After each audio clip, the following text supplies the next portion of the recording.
Today I am building a Christmas tree from 220 individual wood slats.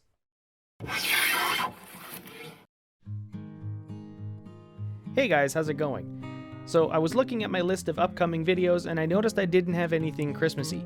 My wife Danielle pulled this video up from Ty Made It on Instagram, who you can check out in the description below, and said, make me one of these. So here we are. I figured I'd go simple and build the whole project out of 2x4s, other than the star, which I will cover later. Over at the miter saw, I cut two 30-inch chunks of 2x4 and mark out the center 3.5 out of both pieces for the half-lap joint. Now over at the table saw, I set the blade depth, incorrectly I might add, which I quickly remedied, and cut out the rest of the half-lap with single passes through the table saw, since I still don't have a dado stack. So if you look at this line right here, you can tell that's where I screwed up, because the 3/4 line on here is not from the bottom of the square, it's from here on the square. So, you know, I cut 1 inch over here instead of the 3/4 that I should have for, you know, the rest of it. Stupid mistake, but I caught it early, so it's fine. That looks like a pretty good half lap. See if I can do it one-handed. Perfect. Nice and tight. At this point, I set the half-lap 2x4s off to the side and set the table saw fence to 1/4 inch and started running 2x4s through the table saw. At the time, I wasn't sure how many boards I was going to use. I ended up using 5 2x4s total for this whole project. The eagle-eyed among you might have noticed a little bit of an issue with this method, and there really aren't that many trees that are perfect rectangles, other than some kilometer varieties, so I'm going to need to cut these slats down.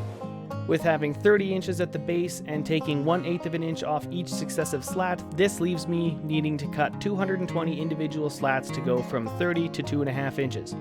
To cut out as much measuring as possible, I set myself up a sacrificial jig, which was basically a plywood scrap with a built-in fence and a stop block, with every 1/8 marked off between 2.5 and 30 inches.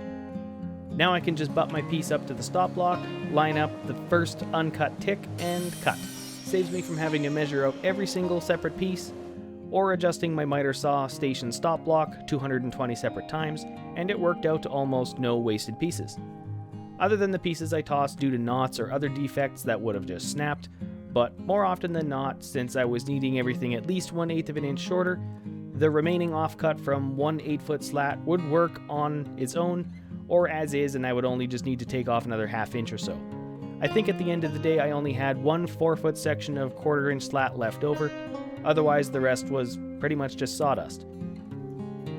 So the jig is completely trashed, but I'm done with it now because I think it's 215 separate 1/4 inch thick slats at, the longest is 30 inches and the shortest is 2.5, 1/8 of an inch shorter than the last all the way through.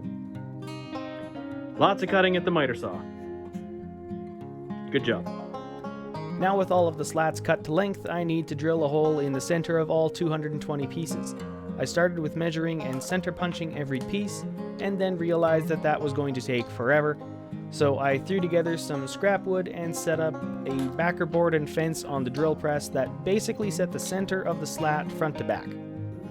So I got the fence set up on the drill press. It's just a couple pieces of plywood and a scrap chunk that's screwed down to the table. Basically, I got the lasers centered here, and I have the offset set up so that it is right in the center for the 1/2 inch there, so, or center enough for what I'm doing anyway. Basically, I just have to line up the line, wrong way. I just have to line up the tick with the intersection of the lasers, and then drill it right there. Easy peasy. I then realized with every piece being 1/8 of an inch shorter than the last, I just needed to keep track of the inches and mark out every 16th between them on 16 different boards. And I think I only mismeasured 3 slats or so, but since it was a full inch off, I could still use those slats. And then to keep track of the pieces, I figured a good place to store them would be on the threaded rod that they are getting skewered with. So I throw a washer and nut on the top of the threaded rod and start throwing on the slats, starting with the smallest and working my way through to the bottom, since it's upside down, and close it off with another washer and nut. With the bulk of the tree done, I turn my attention back to the base. I mark out center, and using the same 1/2-inch Forstner bit, I drill out center. I had originally intended to countersink both the top and bottom of the base to allow the hardware to sit below the surface, but I forgot until after I had drilled the 1/2-inch hole. Then I screwed together the half lap and screwed on a couple feet, since now I'm going to have to make some space for the end of the threaded rod sticking out of the bottom. And with that, I can throw the base onto the threaded rod with another washer, lock washer, and nut, and tighten down the base to the bottom. Now I can flip the tree upright, bring the slats down to the base, and tighten them down. I ended up going through a couple times and was able to cut out around 2 inches of gappage between the top and bottom slats. There we go. Other than the star, I think it looks pretty good. And for the star, I'm going to use one of these pallet wood blanks, basically, that this used to be that cutting board, or not cutting board, this used to be that countertop that I completely screwed up on and it turned into a potato chip. But since I've had these in storage, they look like they've stayed pretty stable. Actually, no, there is a bit of a curve on it now. Okay, yeah. A little bit of a curve, but, you know. Cut a star out of it and it'll be fine. With the tree assembled, I can move on to the topper. Basically, I found the center point, threw a nail in, and with a string to hook around the nail, I can hold a pencil at a consistent distance away and mark out a circle. Then I mark out a point on the circle to act as my starting point, or the top of the star, pick a random width to set the dividers to, and walk my way around the circle, adjusting the divider width as necessary until I can walk 5 points around the circle, with the 5th point meeting at the first point, or at least close enough. With the 5 points marked out, I can draw in my lines, mark out the area for removal, and then I can head over to the bandsaw.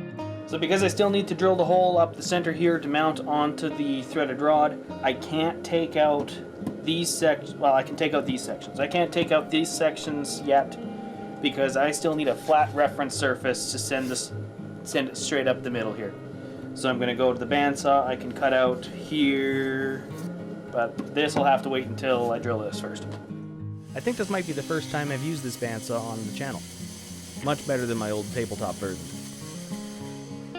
With the first and second sections cut out, I head over to the drill press, and with a hand screw clamp holding the piece upright, I can drill straight down through the center of the star.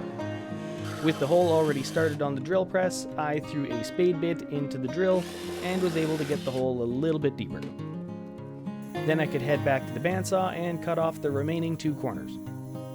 A little bit of sanding to knock the fuzzies off the edges, cut the threaded rod to length with the angle grinder, and throw the star on top of the tree.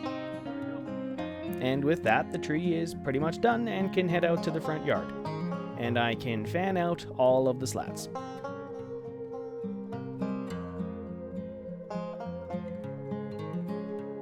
Overall, I'm pretty happy with how this project turned out. It is a nice addition to our outdoor Christmas setup. We had a little bit of a snowfall just after I put it up, and it looks really nice with how the snow landed on just the edges of the slats. Less so with the 6-inch dump we had a couple days later though.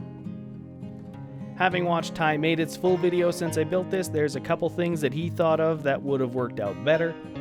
But you're gonna have to go check out his video up here, here, if you wanted to see what that might be. And with that, I'm gonna call it a video. I'm actually just editing this video right now, and I realized that I forgot to wish you guys a Merry Christmas, Happy New Year, or whatever it is that you're celebrating. At the very least, Happy New Year, and we'll see you again soon. Thank you all for watching, and if you like what I'm doing here, give this video a thumbs up and subscribe for more. If you have any questions or comments, I look forward to reading them in the comment section below. And if you want to see more up-to-date videos, projects, you can follow me on Instagram at John the Schreiner. Otherwise, I will see you here in the next video, and have a good one.